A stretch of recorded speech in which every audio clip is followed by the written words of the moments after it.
కృష్ణ పరమాత్మ గోవునే ఎందుకు పోషించాల్సి వచ్చింది? గోవును ప్రధానంగా ఎందుకంటే ఆయన గోపకులంలో ఉన్నాడండి కాబట్టి గోవుని పోషించాలట కాదు. ఆయన పరమాత్మ. ఆయన పుట్టినటువంటి 10 రోజులు కూడా గడవక ముందే పూతన అనేటువంటి మహారాక్షసిని సంహరించినటువంటి వారికి నేను ఎక్కడ పుట్టాను, నేను ఎవరికి పుట్టాను, ఎలా పుట్టాను ఆయనకు తెలియదా చెప్పండి? తృణావర్తుడు అనేటువంటి వాడు, శకటాసురుడు అనేటువంటి వాడు, బకాసురుడు అనేటువంటి వాడు, అజగాసురుడు అనేటువంటి వాడిని ఎంతమందిని సంహరించినటువంటి బాల పరాక్రమ శౌరి అయినటువంటి ఆయనకు అంతర్జ్ఞానం లేదా?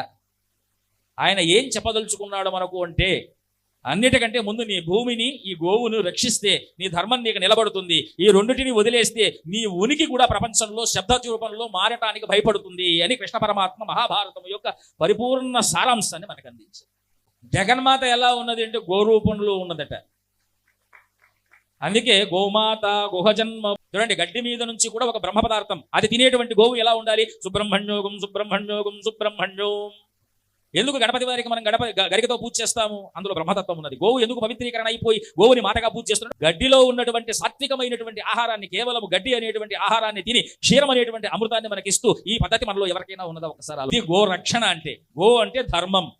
అక్కడ గో రూపంలో ఉన్నారు అంటే అక్కడ మనం ఒకటే చూడాలి, అది రూపము కాదు, అది ప్రాణి కాదు, అది జీవము కాదు, చరించేటువంటి ఈ లోకంలో ఉన్నటువంటి ఒక అద్భుతమైనటువంటి ఒక పదార్థమైతే కాదు.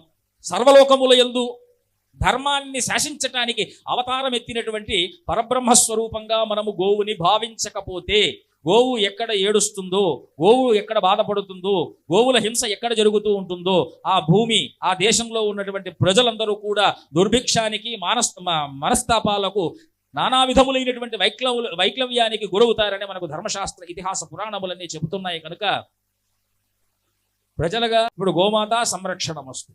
అన్నిటికీ మూలం ఇక్కడ ఉన్నది. ఒక్కరు కాపాడితే 10 మంది తిరిగితే, ఆ 10 మంది 1000 మంది అయితే, ఆ 1000 మందికి మూలమైనటువంటి దేవత గోమాత అయితే ఇక్కడ ఏమవుతుంది అంటే ధర్మస్య జయోస్తు ఇక్కడ జరుగుతుంది. కనుక జై హనుమాన్.